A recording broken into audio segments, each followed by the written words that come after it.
Hola, ¿cómo están?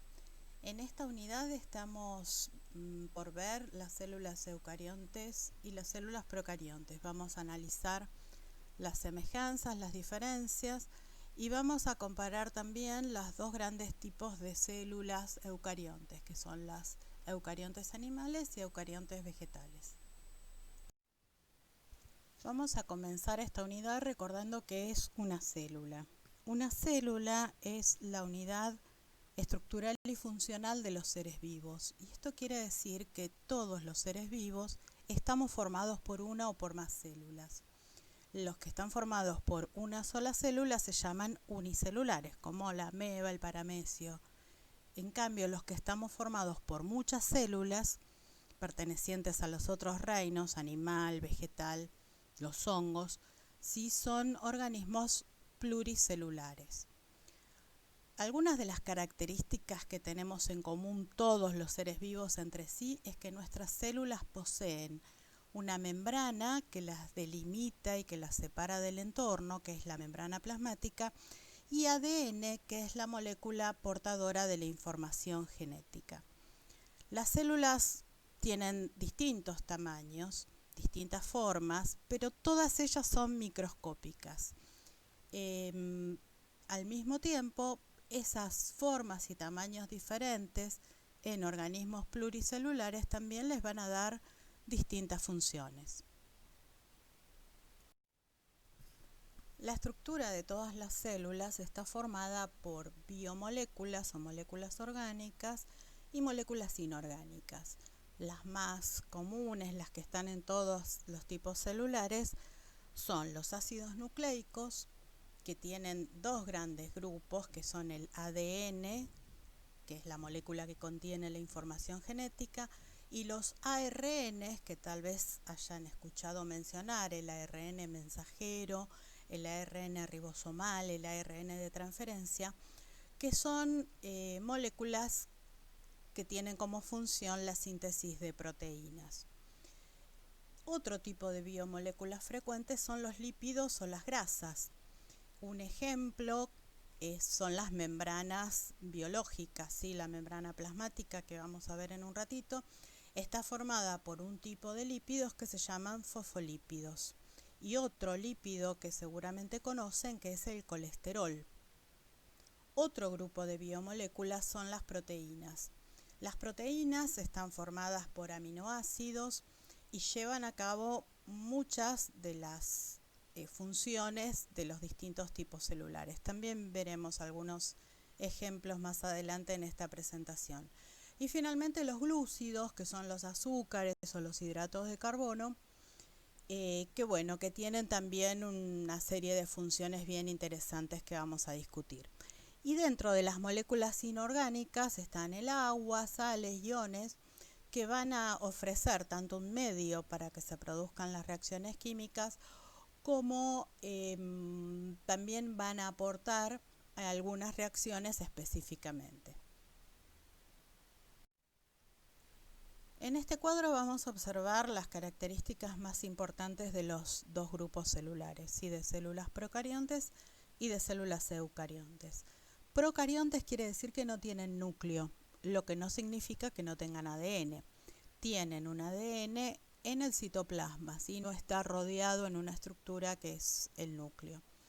Son pequeñas, pertenecen al reino Monera, las conocemos como bacterias y pueden ser de vida libre o parásitas. Las procariontes parásitas que conocemos todos son la Escherichia coli, que vive en nuestro intestino, y hay también bacterias de vida libre, como les decía, se llaman cianofitas, son bacterias fotosintéticas, sí, son marinas. Todas las células procariontes y eucariontes también tienen su propio ADN. En el caso de las células procariontes, el ADN es una única molécula, sí tiene forma circular, y decimos que está desnuda porque no está asociada a proteínas, como vamos a ver después en eucariontes. Se encuentra ubicada en el citoplasma de la célula, y ese citoplasma sí no presenta estructuras internas, entonces no tiene compartimentalización celular no tiene organelas tampoco. Pueden ser aeróbicas o anaeróbicas, autótrofas o heterótrofas. Aeróbicas quiere decir que pueden vivir en presencia de oxígeno y anaeróbicas quiere decir que pueden vivir en sitios donde no hay oxígeno. Y autótrofas quiere decir que producen su propio alimento, como las cianofitas que les contaba hace un ratito, y heterótrofas quiere decir que requieren un alimento que producen otros organismos.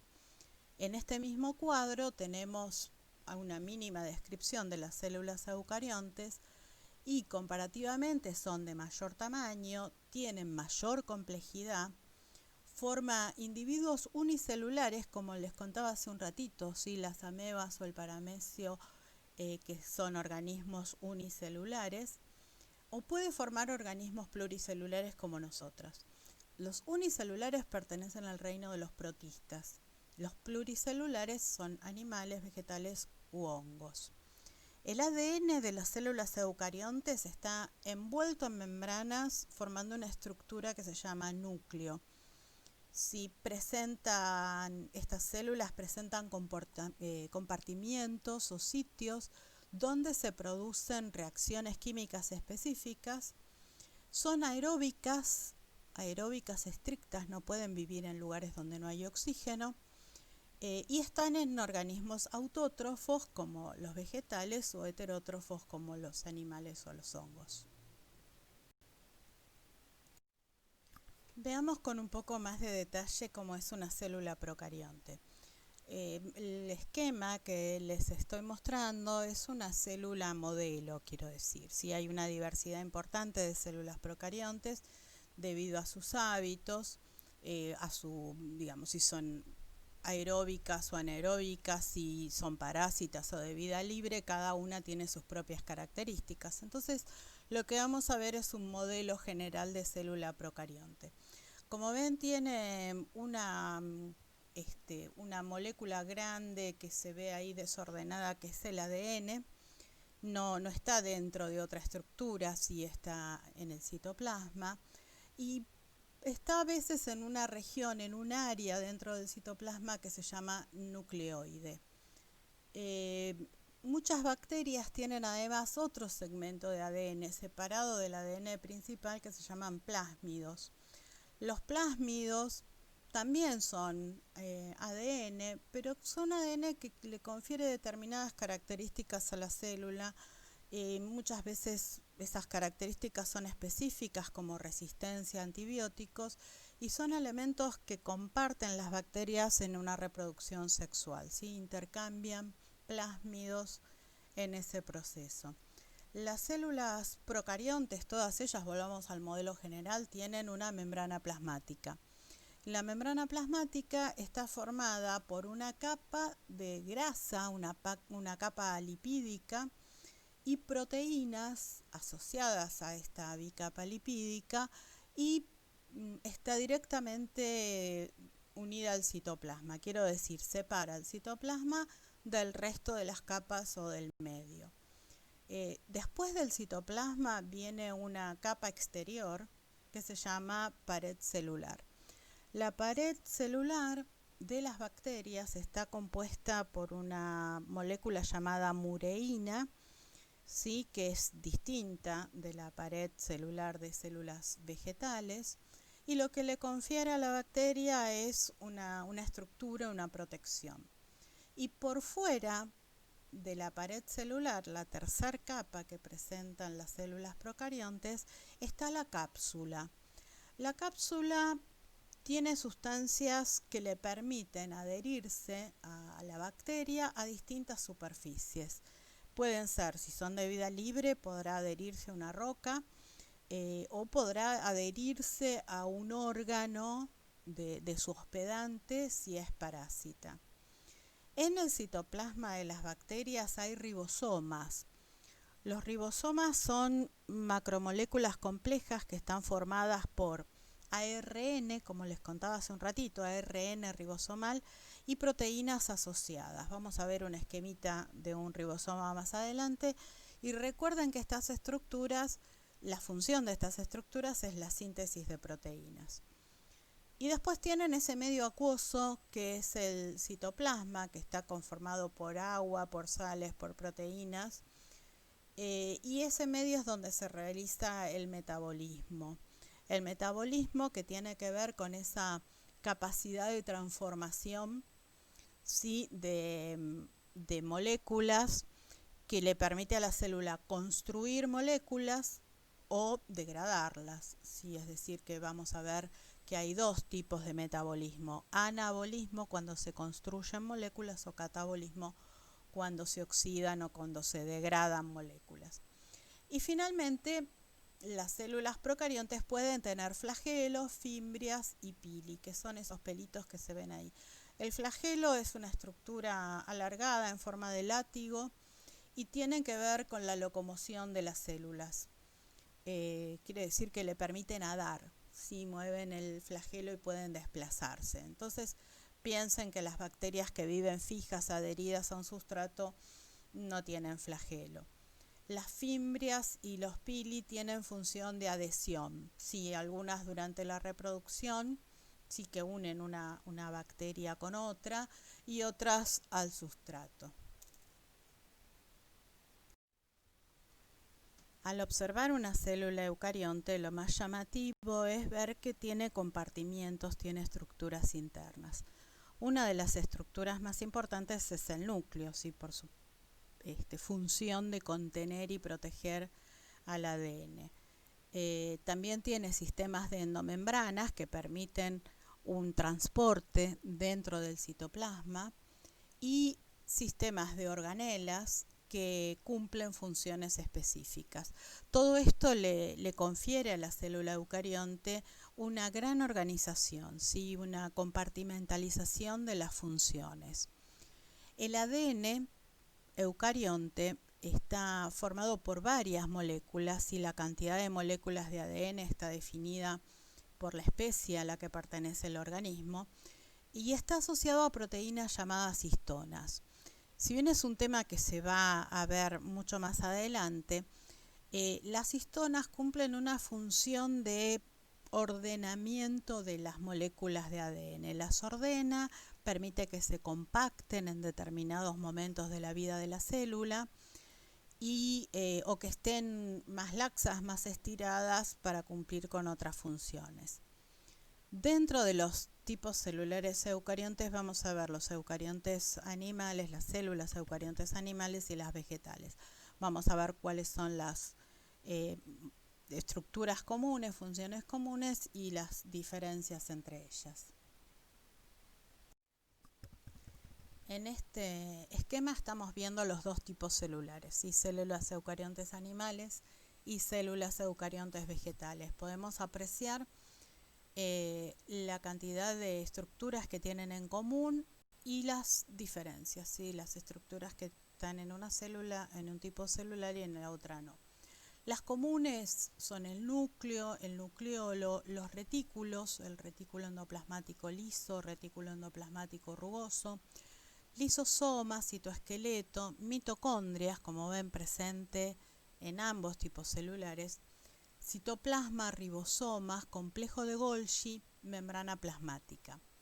Luego, las células vegetales tienen una pared celular que las rodea y tienen una vacuola central que tiene un tamaño importante. Sí, vamos a verlo en detalle en un ratito. Y además tiene cloroplastos. Los cloroplastos son exclusivos de células vegetales, no están presentes en células animales. Y luego los centríolos están presentes solamente en células animales. Vamos a ver una diferencia entre vacuolas y vesículas que son más frecuentes en células animales que en células vegetales. Vamos a empezar entonces con las estructuras comunes en ambos tipos celulares, aunque justo la membrana plasmática, también está presente en procariontes. ¿Qué es la membrana plasmática? Es lo que limita a la célula con respecto a su entorno, ¿sí?, la separa de su entorno. Es una barrera semipermeable. Van a ver más adelante en esta materia que decimos que tiene permeabilidad selectiva. Y se encuentra como les decía, en todos los tipos celulares y está formada por una capa o bicapa de lípidos, ¿sí? Llamada bicapa fosfolipídica, y por proteínas.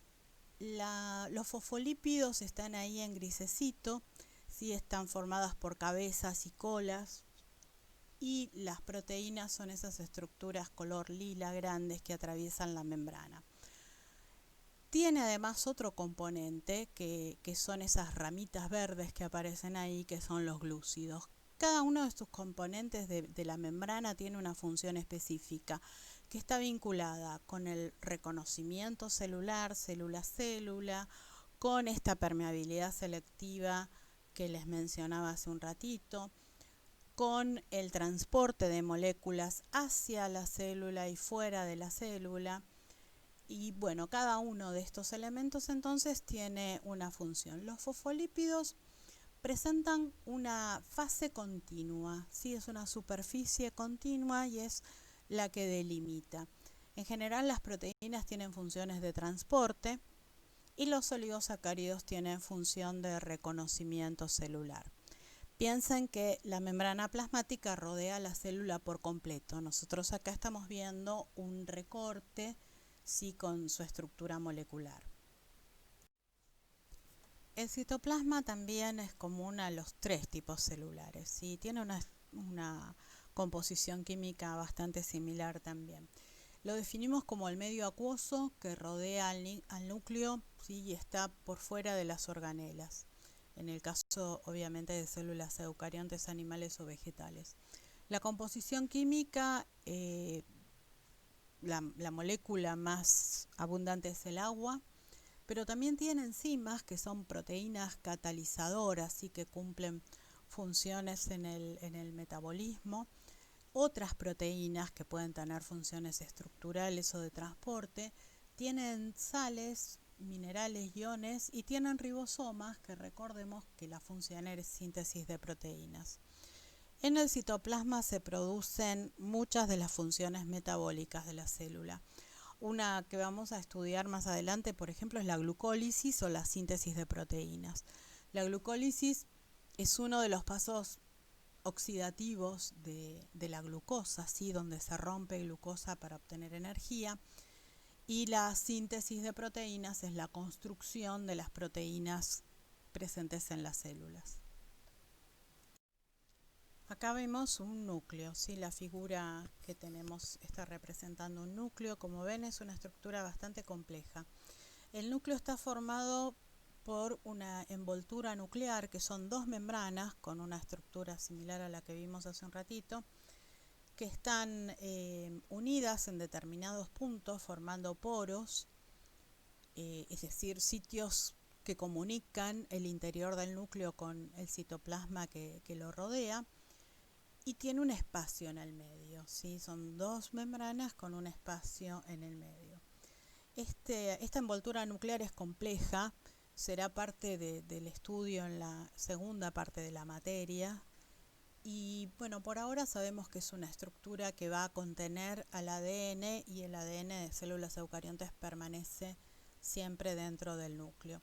Pero no está aislado, ¿sí? Vemos que estos poros van a permitir una comunicación, y esto quiere decir que hay moléculas que van a ingresar al núcleo y moléculas que van a salir del núcleo. Dentro del núcleo tenemos un medio líquido que se llama carioplasma, que también está formado por agua y por ribosomas que están sintetizados, están construidos en el núcleo. Y vamos a ver también que hay, bueno, minerales, sales, una composición también específica de ese carioplasma. Dentro del núcleo, les decía, está el ADN, que son esas estructuras que se ven ahí en gris más oscuro o gris más clarito. El ADN de células eucariontes, recordemos que no está suelto, que está asociado a proteínas llamadas histonas. Y dentro del núcleo hay una región que se llama nucleolo. El nucleolo contiene ARN y es el sitio del núcleo donde se sintetizan, donde se ensamblan los ribosomas. Además, dentro del núcleo se van a producir funciones muy importantes, como es la duplicación del ADN. Cuando la célula se va a dividir, necesita tener 2 copias de ADN para sus células hijas. Y también otro proceso que vamos a estudiar con mucho detalle en la segunda parte de la materia, que se llama transcripción.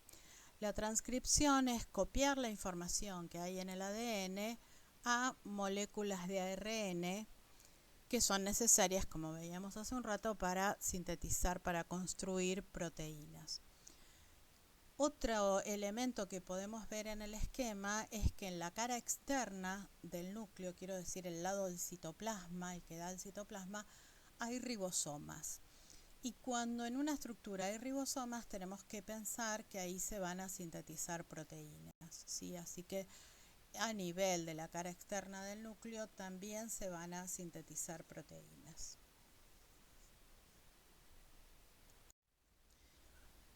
Bueno, acá llegamos a los ribosomas, ¿sí? Los ribosomas están en los 3 tipos celulares que vimos hasta ahora. Están en procariontes, en eucariontes animales y en eucariontes vegetales. Si bien hay diferencias, ¿sí? Los ribosomas procariontes son más pequeños, pero en síntesis necesitamos saber que son estructuras formadas por ARN ribosomal y proteínas específicas unidas, cuya función es sintetizar proteínas. Esto por ahora es un esquema nada más, porque el proceso de síntesis de proteínas forma parte de la segunda parte de la materia, así que lo vamos a ver con detalle, pero por el momento tienen que fijar estos conceptos. ¿Sí? El ribosoma es el sitio donde se sintetizan las proteínas en las células. Ahí van a tener, en este esquema, tienen un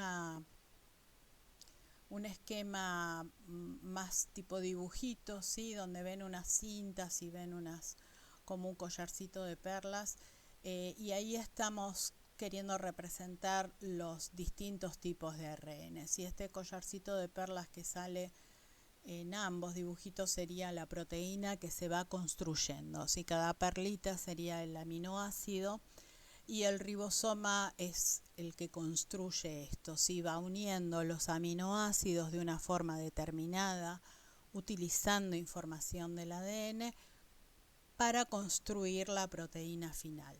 La idea que nos queda por ahora es esta, ¿no es cierto? El ribosoma es el sitio donde se construyen las proteínas en las células.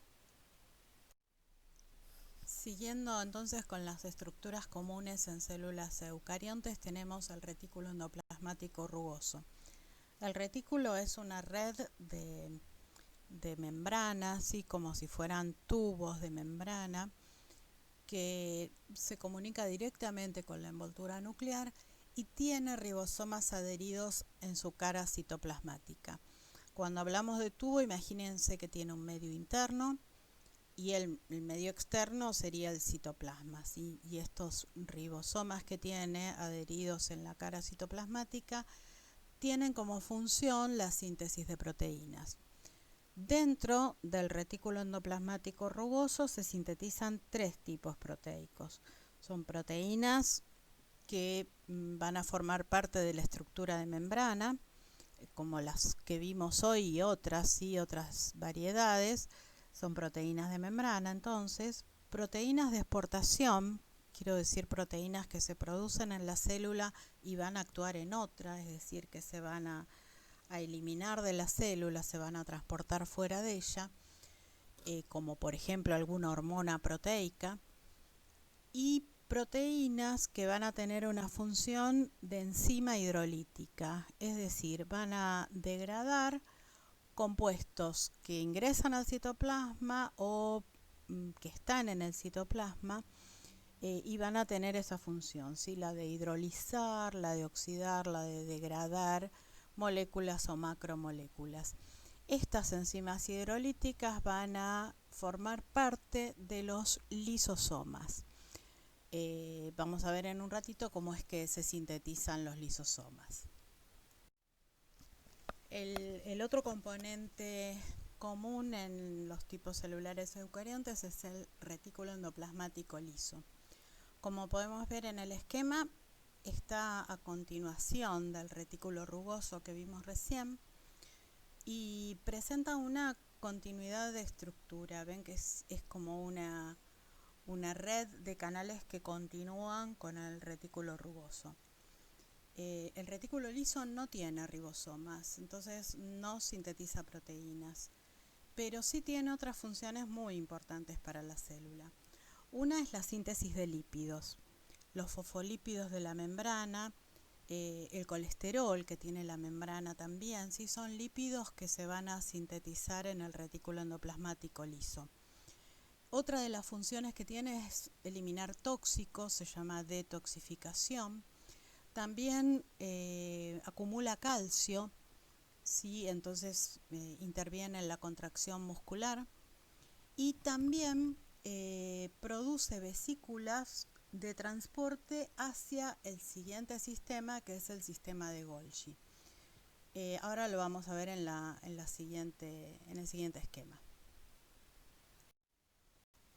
El sistema de Golgi está formado por vesículas aplanadas que se llaman cisternas y está a continuación de los dos retículos, ¿sí? En la célula se encuentra después del retículo endoplasmático liso y no existe una continuidad estructural, es decir, no hay comunicación de membranas, ¿sí? Entre los retículos y el sistema de Golgi, pero la comunicación es a través de vesículas. Quiero decir, los retículos, tanto el rugoso como el liso, producen moléculas como proteínas o lípidos que van a llegar hasta el sistema de Golgi a través de vesículas. La cara que recepciona las vesículas se llama cara cis de sistema de Golgi. Y decimos que la función es recibir, identificar y procesar lípidos y proteínas que producen los retículos. Entonces, esas vesículas que provienen de los retículos, el material que contienen es identificado por el sistema de Golgi, ¿sí? Y es dirigido hacia su destino final. Si son membranas, entonces irán desplazándose hasta la membrana plasmática, si son proteínas de membrana, por ejemplo, también. Si son enzimas hidrolíticas, el sistema de Golgi las identifica y las guarda en el lisosoma, ¿sí? Es decir, construye los lisosomas. Si son proteínas de exportación, las va a envolver en membrana formando vesículas de transporte que pueden llegar a quedar dentro del citoplasma, que pueden ser exportadas. Entonces eso es identificar, saber qué es lo que llega, modificarlo y distribuirlo hacia donde tiene que ir. Entonces, continuando con el sistema de Golgi y la producción de lisosomas, vemos acá en el esquema cómo se eliminan desde el sistema de Golgi vesículas que vamos a llamar los lisosomas primarios. ¿Cómo está formado un lisosoma primario? Es una vesícula que es una envoltura de membrana que contiene en su interior un pool de enzimas hidrolíticas. Esas enzimas hidrolíticas son enzimas que reconocen específicamente a los sustratos que van a romper, que van a oxidar. ¿Qué puede oxidar o, digamos, cuál es la función de los lisosomas? Se llama digestión intracelular y también autofagia. ¿Qué es esto? La digestión se refiere a moléculas que ingresan a la célula cuando la célula fagocita, ¿sí? Cuando ingiere alguna partícula del exterior, del medio externo. Y autofagia implica degradar elementos del citoplasma que pueden ser estructuras, pueden ser membranas, pueden ser organelas no funcionales, las degrada y bueno, de alguna forma se van a recuperar los componentes que las conforman.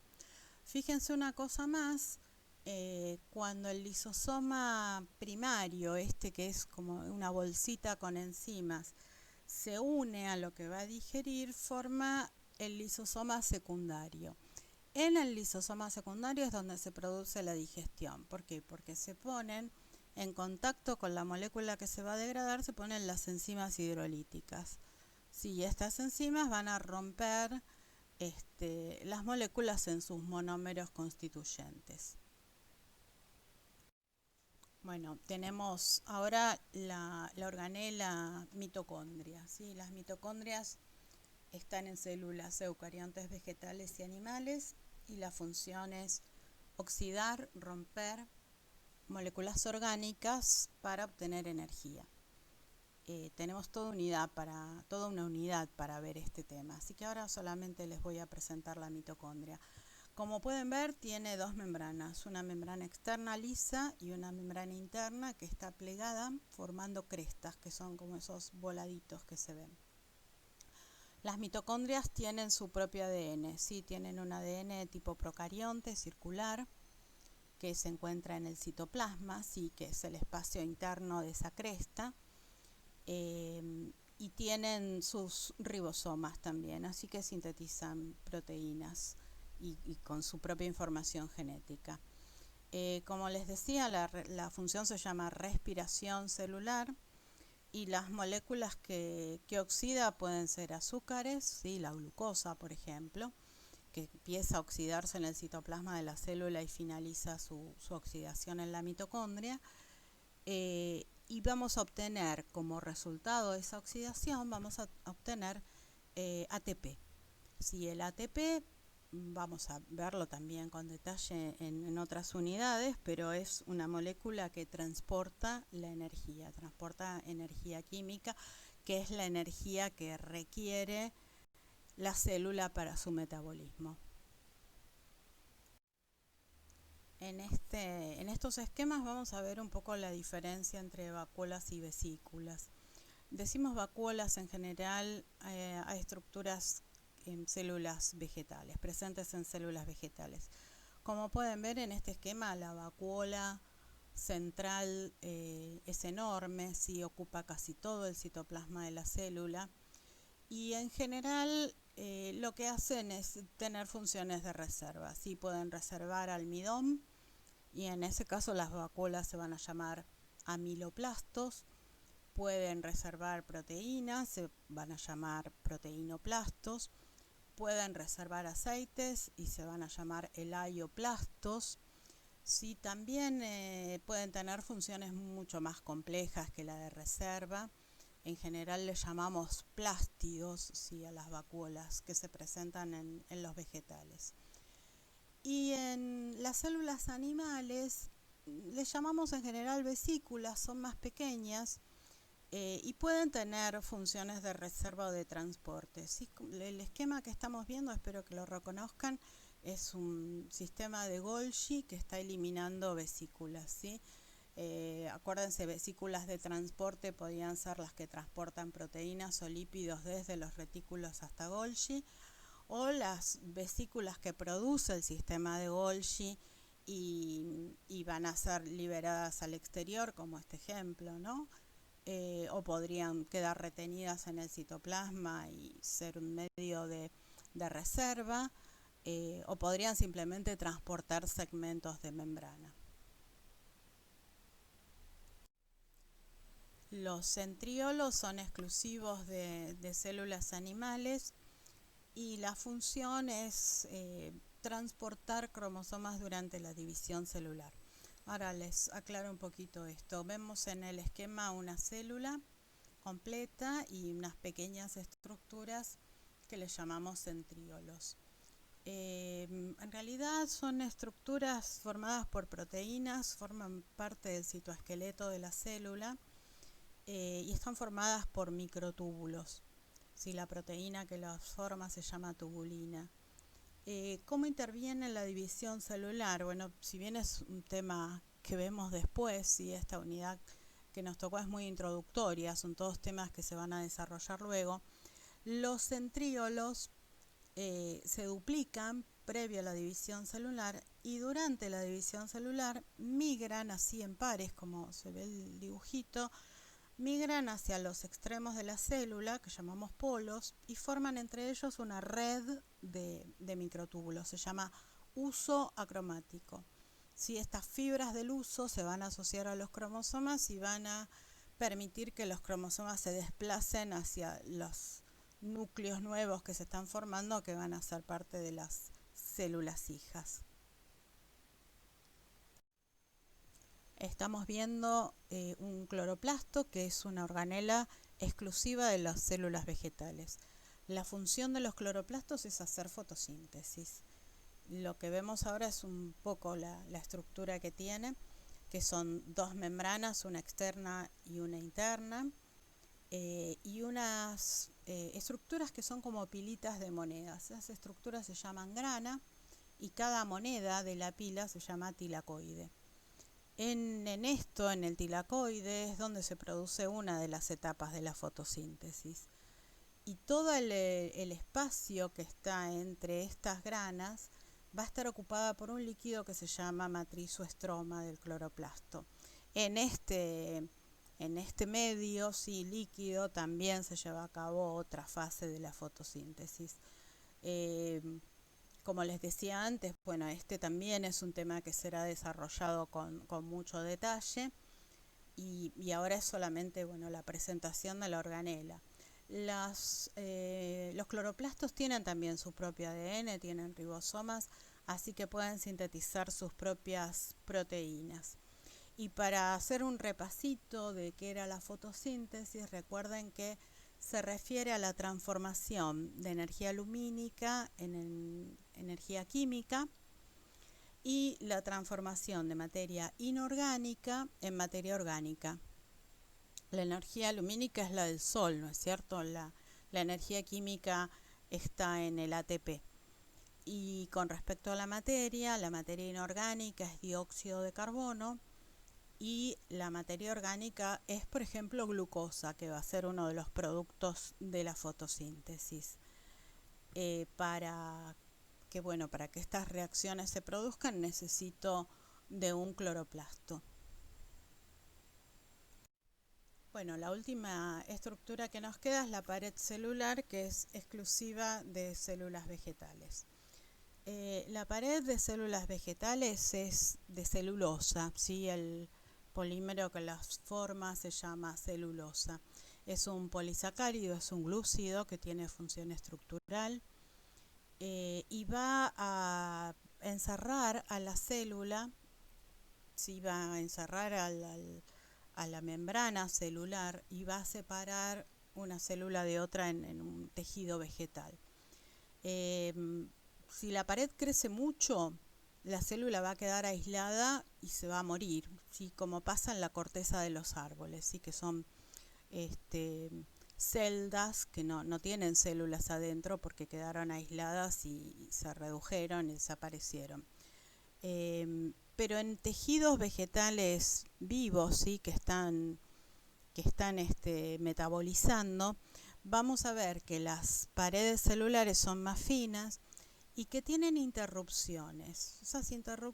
A través de esas interrupciones va a haber conexiones del citoplasma que se llaman plasmodesmos. Entonces va a haber como una comunicación entre célula y célula a través del citoplasma. Con eso pueden intercambiar materia, energía y van a mantener esos tejidos vivos. La pared celular es la estructura, es el sostén de las células vegetales. Bueno, por último, un cuadro comparativo con semejanzas y diferencias entre células animales y vegetales. Es un repaso de las estructuras que estuvimos analizando anteriormente y una tabla que dice si tienen o no tienen. Esto es importante, ¿sí? Para que vayan fijando los conceptos. Necesitamos que lean la bibliografía, que hagan las consultas necesarias acerca de estos temas y que utilicen esta unidad como una base para seguir aprendiendo más de todas estas estructuras y procesos que fui mencionando. Necesitamos que se comuniquen con nosotros si lo necesitan, si requieren más explicaciones de alguno de los temas. Y bueno, a trabajar mucho y que estén muy bien. Hasta luego.